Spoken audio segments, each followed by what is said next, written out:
안녕하세요. 하마터면 버려질 뻔했다가 이번엔 제가 먼저 등 돌리고 나온 예순 넘은 여자입니다. 저는 어려서부터 남을 잘 믿었어요. 우리 엄마가 입버릇처럼 그랬거든요. 사람은 겉만 보고는 절대 모른다. 오래 겪어봐야 속을 안다. 그 소리를 귀에 못이 박히도록 듣고 컸는데 정작 저는 그 말을 제대로 새기지 못하고 살았나 봅니다. 첫 남편을 앞세워 보낸 지도 벌써 여러 해가 흘렀어요. 그 뒤로는 딸 하나만 바라보고 그 아이 하나 키우는 재미로 버텼죠. 그러다 몇 해 전, 이 나이에 무슨 청승인가 싶으면서도 한 사람을 만나 늙음하게 다시 살림을 합쳤습니다. 동네 사람들은 하나같이 잘 결정했다고 이제 고생 끝났다고들 했어요.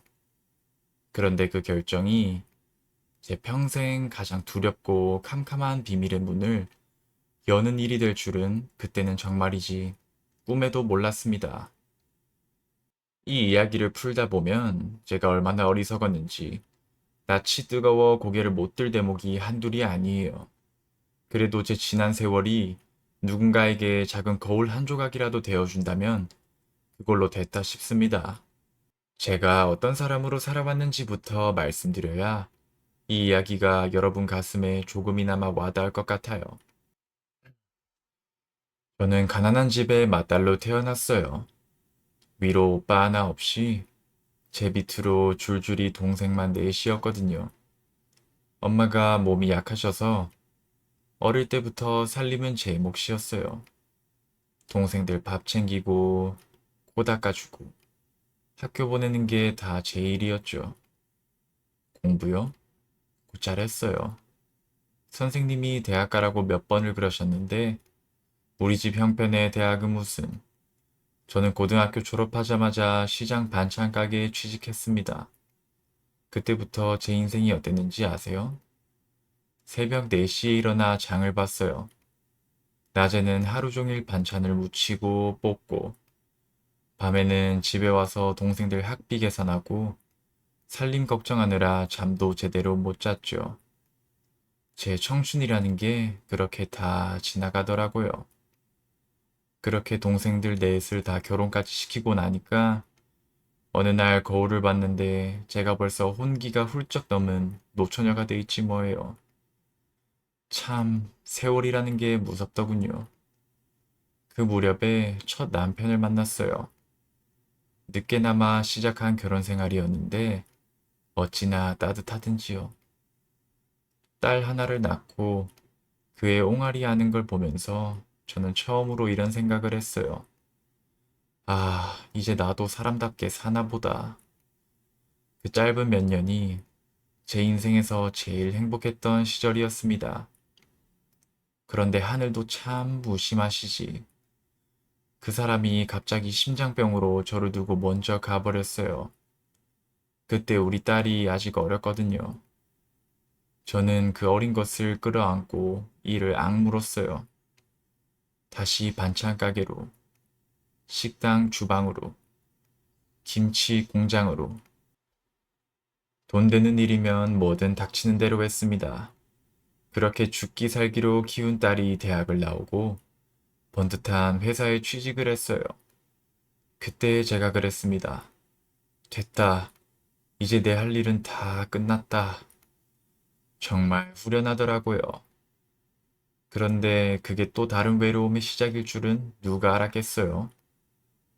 딸이 회사 근처로 독립을 하면서 저 혼자 그 집에 덩그러니 남게 됐어요.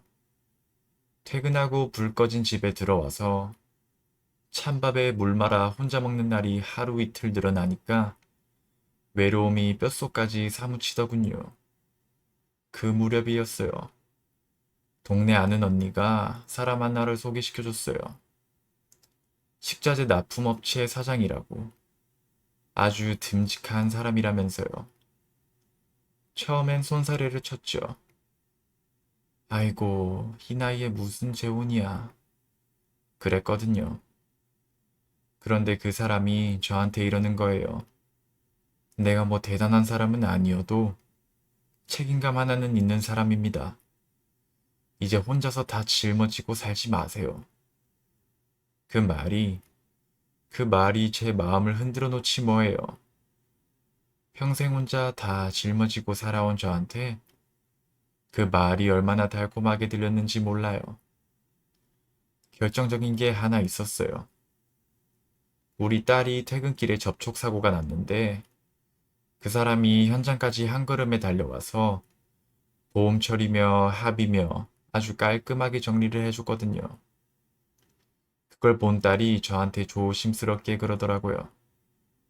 엄마, 그분이면 나도 괜찮을 것 같아. 엄마 혼자 있는 것보다 훨씬 나을 것 같아.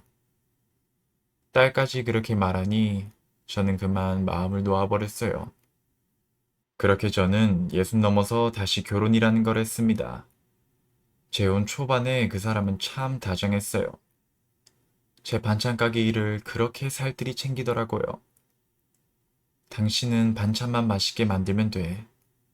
재료값이고 거래처고 세금이고 그런 골치 아픈 건 다 내가 봐줄게. 세상에 평생 장부하고 세금만 보면 머리가 지끈거리던 저한테 그 말이 얼마나 고마웠겠어요. 그래서 하나둘 맡기기 시작했어요.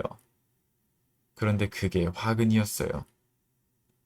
어느새 가게 매출 통장이며 생활비 통장이며 제 돈줄이 전부 그 사람 손으로 넘어가 있더라고요. 그뿐인 줄 아세요? 반찬 재료 하나까지 꼭 자기 거래처 물건만 쓰라고 참견을 하는 거예요. 그러다 자기 마음에 안 드는 일이 있으면 큰 소리를 치는 것도 아니고 며칠씩 입을 딱 닫아버려요. 밥상 앞에 마주 앉아서도 말 한마디를 안 해요. 그 침묵이 얼마나 무서운지 아세요? 저는 어느새 그 사람 얼굴빛부터 살피면서 사는 사람이 돼버렸어요. 이상한 것도 있었어요. 그 사람은 회사 이야기를 절대 안 했어요. 제가 창고 근처에 가는 것도 그렇게 싫어하더라고요. 한 번은 점심 챙겨주려고 납품 창고에 갔더니 대뜸 이러는 거예요. 내 일터에 왜 와? 앞으로 회사 근처엔 얼씬도 하지 마. 그때 좀 이상하다 싶었는데 며칠 뒤에 회사 직원이 서류를 들고 집에 왔어요. 제가 슬쩍 물어봤죠. 우리 양반 회사에선 어떤 사람이에요? 그랬더니 그 직원이 이런 말을 흘리더군요. 사장님은 돈 문제엔 좀 예민하세요. 예전에 격리 보던 사람이 회사 돈을 들고 사라진 일이 있더라고 하더라고요. 저는 그 말을 듣고 그냥 이렇게 생각해버렸어요. 아, 그래서 이 사람이 사람을 그렇게 못 믿는구나 하고요. 그때 조금만, 아주 조금만 더 이상하게 여겼어야 했는데 저는 그 말을 그냥 그렇게 믿어버렸습니다. 그게 얼마나 무서운 이야기의 시작이었는지도 모르고 말이에요. 그렇게 남편 눈치를 보며 살던 어느 날, 우리 딸이 결혼할 사람을 데려왔어요. 첫인상부터 참 좋았어요. 눈빛이 어찌나 맑고 깨끗한지, 거짓말이라고는 한 번도 안 해봤을 것 같은 얼굴이었거든요. 인사하는 태도도 어찌나 반듯한지, 저는 그 청년을 보자마자 마음이 갔어요. 그런데 사연이 좀 딱하더라고요. 부모 없이 시설이며 친척집이며 이리저리 떠돌면서 컸다는 거예요. 지금은 자동차 정비소에서 기름밥 먹으며 성실하게 산다고 하더군요. 저는 오히려 그게 더 대견했어요. 그 험한 세월을 견디고도 저렇게 반듯하게 컸으니 얼마나 심지가 굳은 사람이겠어요. 그런데 우리 남편은 사위 될 사람 이력을 듣자마자 대놓고 이러는 거예요. 부모도 없는 놈이 뭘 배웠겠어. 나는 이 결혼 반대야. 저는 얼굴이 화끈거려서 어쩔 줄을 몰랐어요. 그런데 그 청년이요. 고개를 숙이기는커녕 남편을 똑바로 보면서 이러더라고요. 아버님, 부모 없이 큰 거 맞습니다. 그런데 부모 없다고 함부로 산 적은 없습니다. 그거 하나는 제가 자신 있습니다. 세상에, 저는 그 말에 그만 가슴이 뭉클했지 뭐예요. 저렇게 단단한 사람이라면 우리 딸 고생은 안 시키겠구나 싶었어요. 그래서 저는 남편이 뭐라든 딸의 결혼을 지지했습니다. 그렇게 사위가 우리 식구가 됐는데요. 아이고, 그 사위 복이라는 게 이런 거구나 싶었어요. 명절만 되면 누가 시키지도 않았는데 반찬 가게로 와서 일을 도왔어요. 저 무거운 김치통을 번쩍번쩍 들어 나르는데 어찌나 든든하던지요. 한 번은 제가 허리를 삐끗해서 꼼짝을 못하니까 냉큼 병원에 데려가서 약까지 지어다 챙겨주더라고요. 동네 사람들이 다 부러워했어요. 저 집은 사위복 하나는 타고났네. 요즘 친아들도 저렇게는 못해. 그 소리를 들을 때마다 저는 어깨가 으쓱했죠.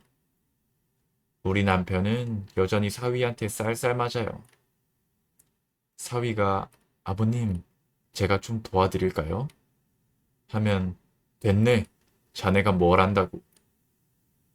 하면서 딱 선을 그어버리는 거예요. 그러니 사위도 그 뒤로는 남편 앞에서 꼭 필요한 말만 하더라고요.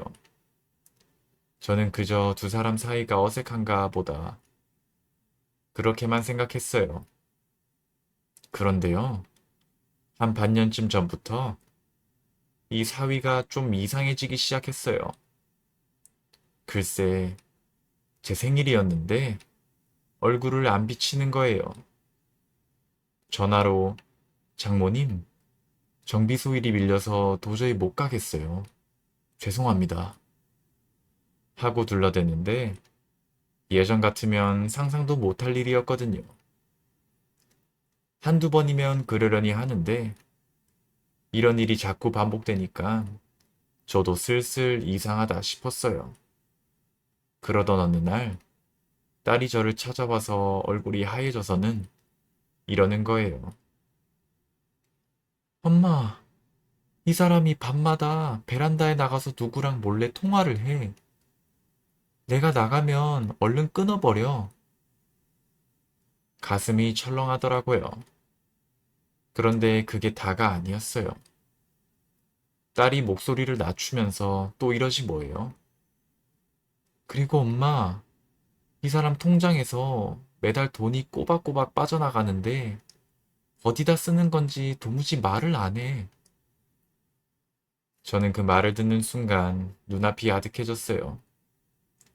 밤마다 몰래 하는 전화, 어디 쓰는지 모르는 돈. 이게 무슨 뜻이겠어요? 세상 사람들이 흔히 하는 그 나쁜 상상이 제 머릿속을 스치고 지나갔어요. 딸이 눈물이 그렁그렁해서 이러더라고요. 엄마, 나 무서워. 괜히 괴물었다가 사이만 더 멀어질까 봐. 물어보지도 못하겠어. 그 말을 듣는데, 아이고, 그 모습이 꼭 젊은 날의 저를 보는 것 같아서 가슴이 미어졌어요. 남편 눈치 보느라 하고 싶은 말도 못하고 사는 그 심정을 제가 누구보다 잘 알거든요. 우리 딸까지 그렇게 살게 할 수는 없겠다 싶어서 저는 마음이 급해졌습니다. 그런데 며칠 뒤에 저는 두 눈으로 직접 이상한 장면을 보고 말았어요. 그날 사위가 우리 집에 잠깐 들렀거든요. 저는 부엌에서 과일을 깎고 있었는데 인기척이 없어서 거실로 나가봤더니 글쎄 사위가 남편 서재에 들어가 있는 거예요. 그것도 서랍이며 책장 뒤쪽을 아주 조심스럽게 소리 안 나게 뒤지고 있지 뭐예요. 제가 자네 거기서 뭐해? 하니까 사위가 흠칫 놀라더니 당황한 얼굴로 이러더라고요.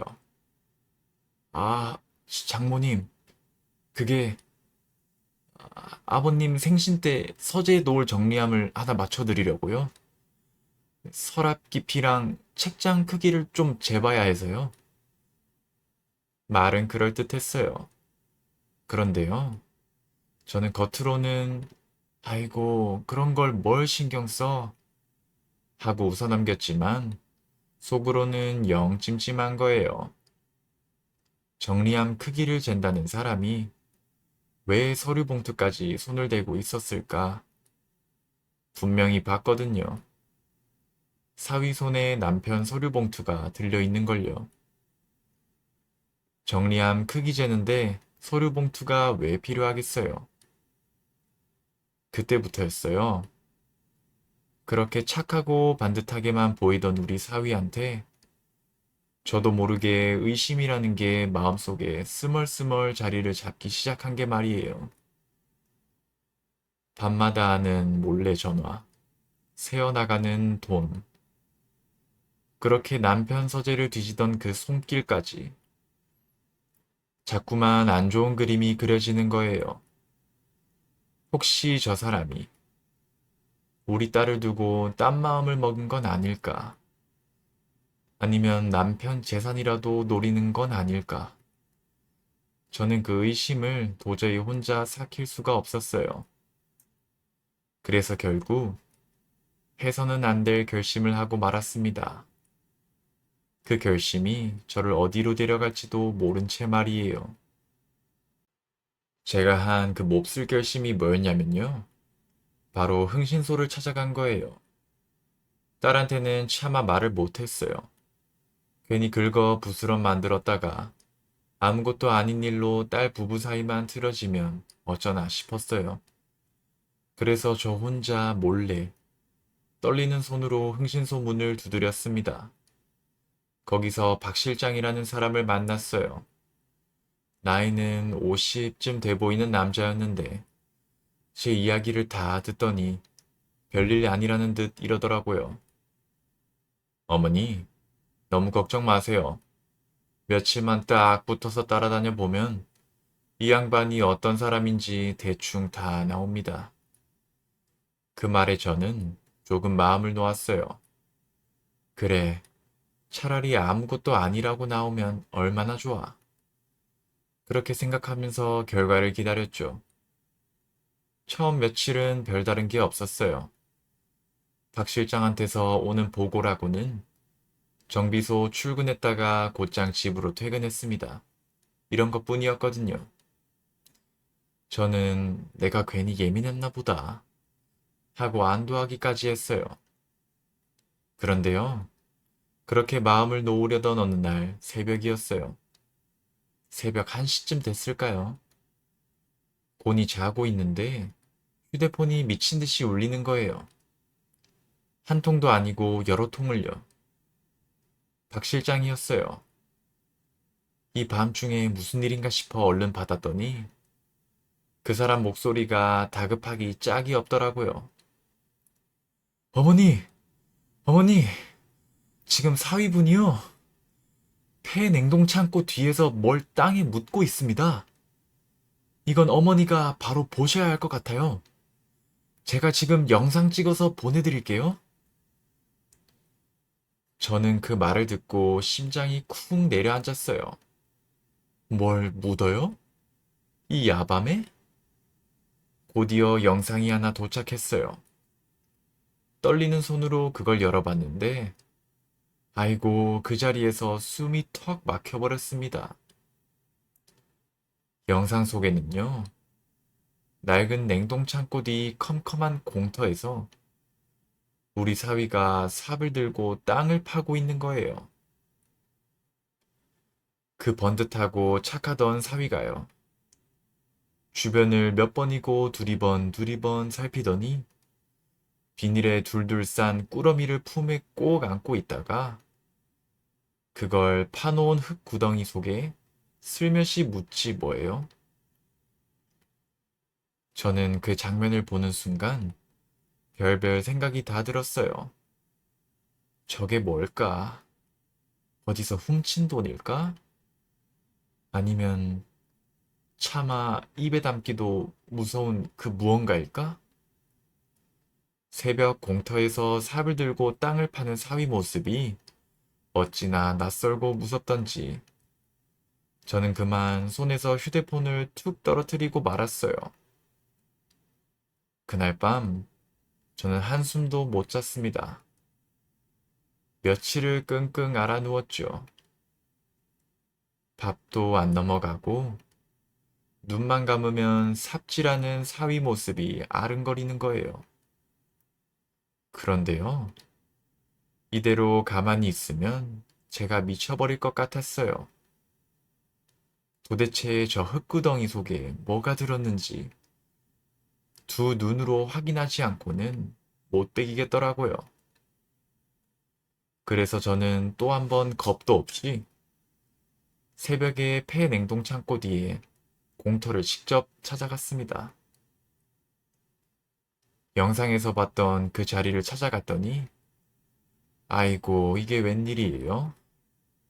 구덩이는 이미 텅 비어 있고 흙만 어지럽게 파헤쳐져 있는 거예요. 누가 벌써 파간 거죠. 저는 맥이 탁 풀렸어요. 그런데 그냥 돌아설 수가 없어서 그 자리에 쭈그리고 앉아 영상을 몇 번이고 다시 돌려봤어요. 그러다가 문득 이상한 걸 발견했지 뭐예요? 사위가요. 그 자리 말고 바로 옆자리도 한 번 더 파는 거예요. 영상 속에서요. 저는 옳거니 싶어서 나뭇가지를 하나 주워들고 그 옆자리 흙을 정신없이 긁어냈어요. 손톱에 흙이 닿기는 것도 모르고 파헤쳤죠. 그랬더니 흙 속에서 낡은 비닐 꾸러미가 하나 나오는 거예요. 떨리는 손으로 그 비닐을 풀어봤어요. 그 안에 뭐가 들어있는지 아세요? 오래된 식자재랑 거래장부, 누렇게 빛바랜 월급 봉투 여러 장, 낡은 사진 몇 장, 그리고 편지 묶음이 들어있었어요. 거래장부를 펼쳐보다가 저는 손이 덜덜 떨렸어요. 그 장부에 적힌 글씨가요. 분명히 우리 남편 글씨였거든요. 제가 그 사람 글씨를 왜 몰라보겠어요? 매일 보던 글씨인데. 사진 속에는 낯선 젊은 여자와 갓난아이가 있었어요.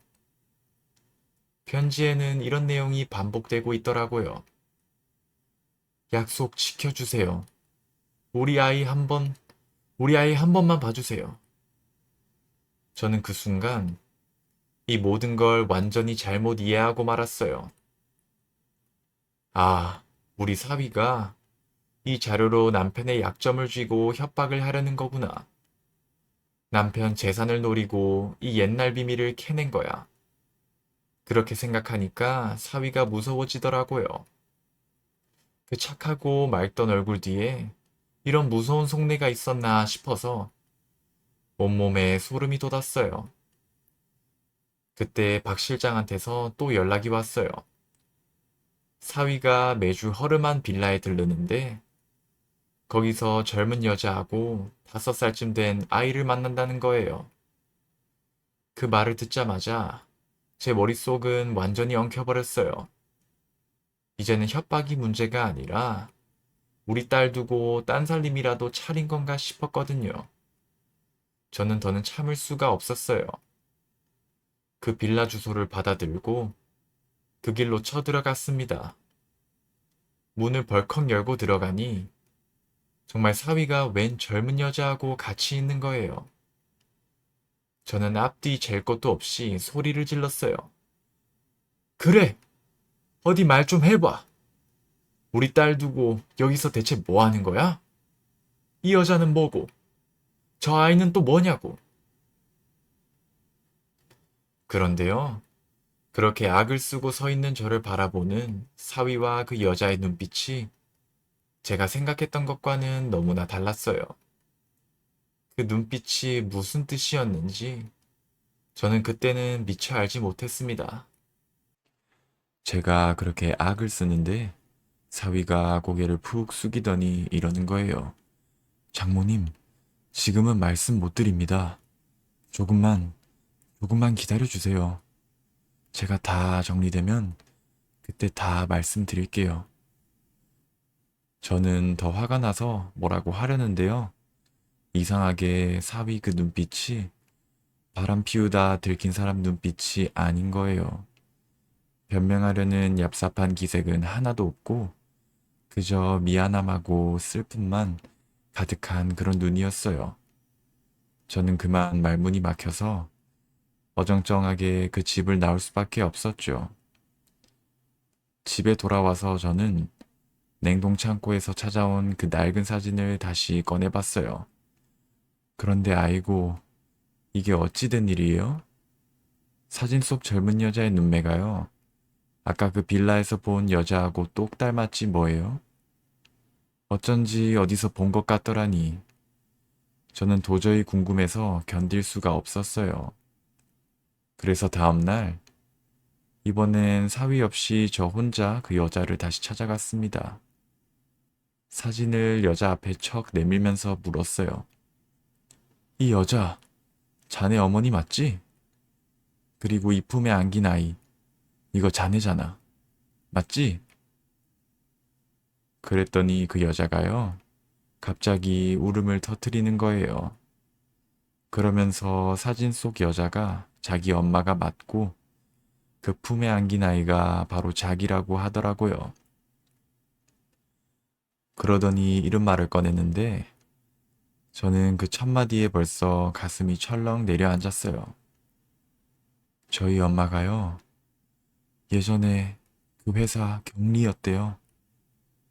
그 말을 듣는 순간 예전에 남편 회사 직원이 흘렸던 그 말이 번쩍 떠올랐어요. 격리 보던 사람이 회사 돈을 들고 사라졌다. 넌 그 말이요. 여자가 눈물을 훔치면서 이야기를 이어갔어요.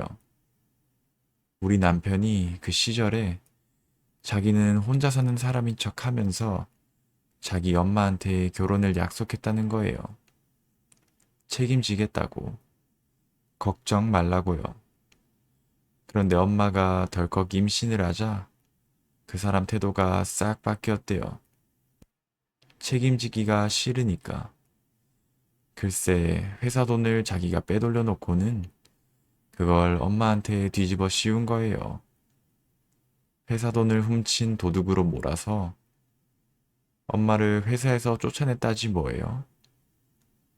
그 여자 어머니는요, 평생 도둑년 소리를 들으면서 혼자 딸을 키우다가 결국 암으로 세상을 떠났대요.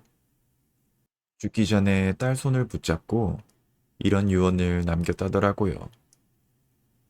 네 아버지 얼굴 한 번만 보고 싶다. 그래도 나는 진실은 밝히고 죽고 싶다. 저는 그 이야기를 듣는데 눈물이 왈칵 쏟아졌어요. 세상에 어떻게 사람이 그럴 수가 있어요. 그 여자가 엄마 유품을 정리하다가 장부하고 월급 봉투, 사진, 편지를 발견하고는 친아버지인 우리 남편을 찾아갔다고 해요. 그런데 남편이 뭘 했는지 아세요? 증거 있어? 한 번만 더 찾아오면 그땐 경찰 부른다. 이렇게 매몰차게 쫓아냈다는 거예요. 제 핏줄한테요. 그런데 그 장면을 우리 사위가 우연히 보게 된 거였어요. 결혼하고 한 2년쯤 지났을 무렵에 사위가 처가에 들렀다가 대문 앞에서 그 여자가 남편한테 쫓겨나는 걸 봤다는 거죠. 마음 여린 우리 사위가 그걸 그냥 지나치지 못하고 여자를 따라가서 사정을 물어본 게 시작이었더라고요. 저는 나중에 사위를 따로 만나서 물었어요. 자네, 그럼 왜 나한테는 한마디도 안 했어? 응? 그랬더니 사위가 눈물을 뚝뚝 흘리면서 이러는 거예요. 그 어른을 얼마나 믿고 의지하며 사시는지 제가 다 아는데요. 그 말을 제가 어떻게 제 입으로 해요? 지금 그 말 하는 순간 장모님 집이 와르르 무너지는 거잖아요. 저는 그게 무서웠어요. 아이고, 저는 그 말을 듣고 얼마나 미안하던지요. 그 착한 사람을 제가 협박범으로, 바람둥이로 몰았으니 말이에요. 제가 그 자료 말이야. 그거 내가 냉동창고 뒤에서 다 파냈어. 하니까 사위가 깜짝 놀라더라고요. 네? 장모님이요? 그걸 지금 장모님이 가지고 계시다고요? 그랬더니 이내 안도의 한숨을 푹 쉬는 거예요. 차라리 잘 됐습니다. 적어도 아버님 손에는 안 들어갔으니까요. 사위 말로는요, 그 냉동창고가 예전에 남편 회사가 쓰던 냉동창고였대요. 지금은 명의도 넘어가고 사람 발길도 뚝 끊긴 곳이라 잠깐 숨기기엔 안전하다고 생각했다는 거예요.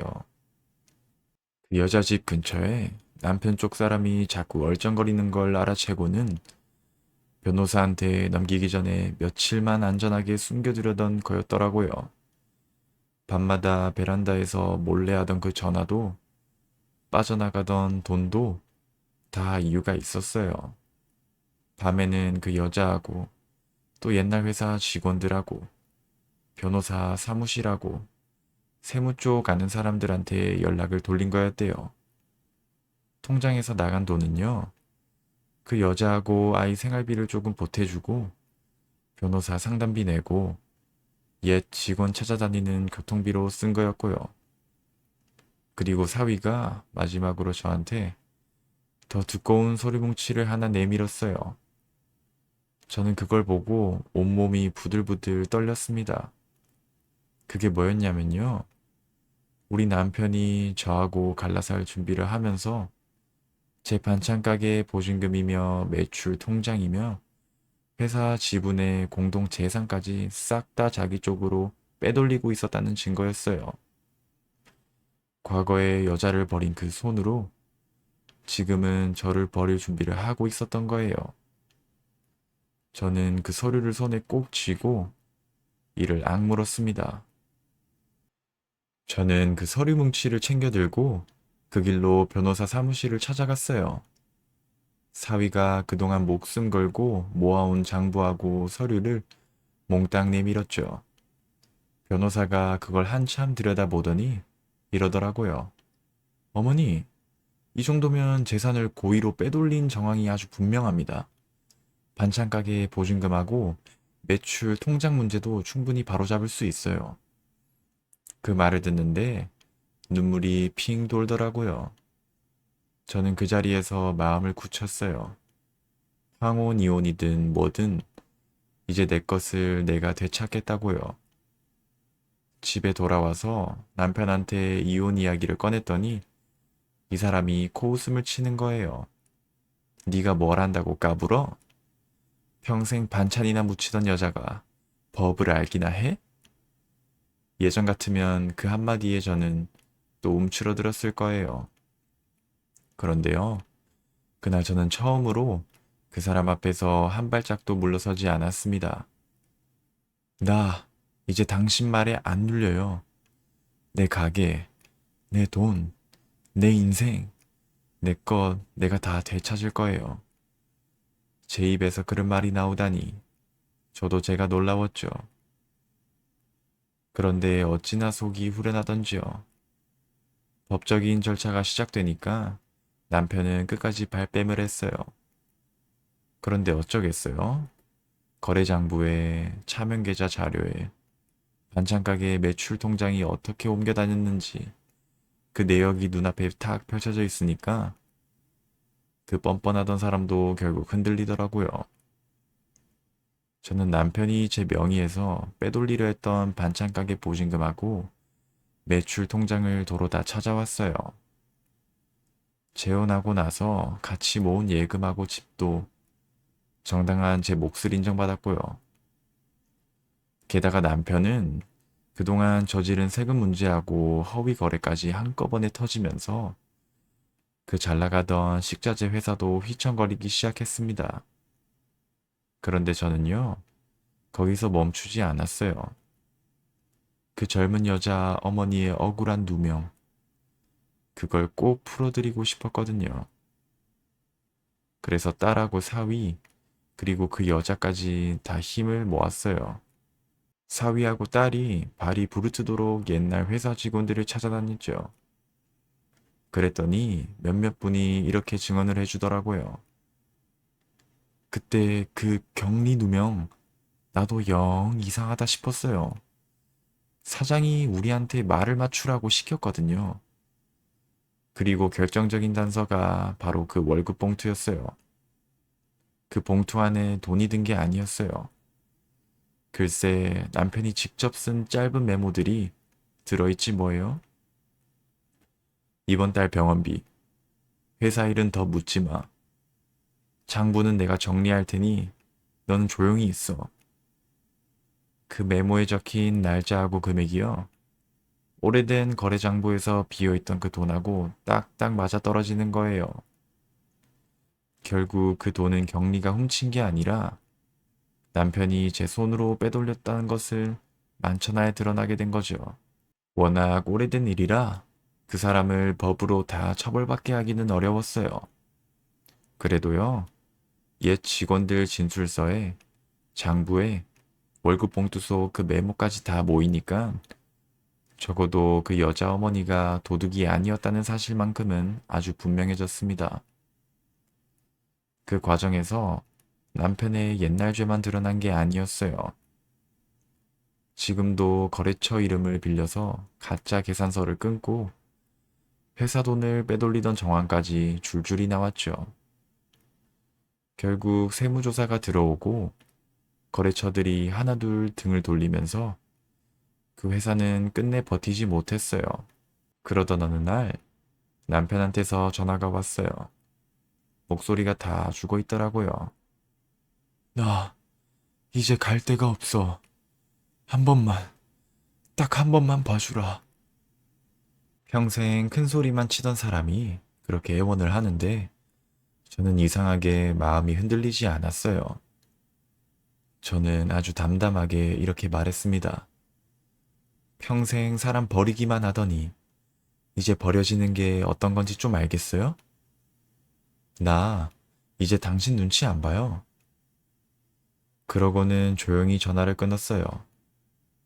그렇게 한바탕 폭풍이 지나가고요. 얼마 뒤 명절에 저는 상을 하나 크게 차렸어요. 우리 딸하고 사위, 그리고 그 젊은 여자하고 어린아이까지 다 불러서요. 처음엔 다들 어색해서 눈치만 봤어요. 그런데 그 5살배기 아이가 제 반찬을 오물오물 집어 먹으면서 이러는 거예요. 할머니, 이거 진짜 맛있어요. 그 말 한마디에 제 가슴 속에 오래 묵어 있던 응어리가 스르르 풀리는 것 같더라고요. 며칠 뒤에는 그 여자하고 같이 그 어머니 산소에도 다녀왔어요. 저는 그 무덤 앞에서 이렇게 말했어요. 이제 도둑 누명 다 벗으셨어요. 많이 늦었지만요. 억울한 거 이제 조금은 풀고 편히 가세요. 지금 저는요, 제 이름으로 된 작은 집에서 누구 눈치도 안 보고 편안하게 살고 있어요. 아침에 눈을 뜨면 내 손으로 밥을 짓고 내가 벌어서 내가 쓰고요. 그 별것 아닌 일상이 어찌나 소중한지 몰라요. 이 긴 이야기를 마치면서 마지막으로 이 말씀 하나만 꼭 드리고 싶어요. 사람은요, 정말 끝까지 봐야 안다는 걸요.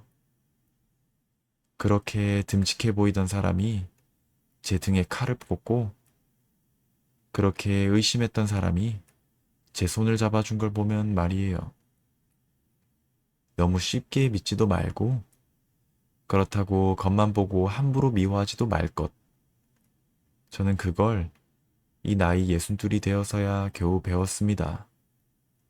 지금까지 제 부끄러운 이야기 끝까지 들어주셔서 정말 고맙습니다. 부디 여러분은 저처럼 늦지 않으시길 진심으로 바랄게요.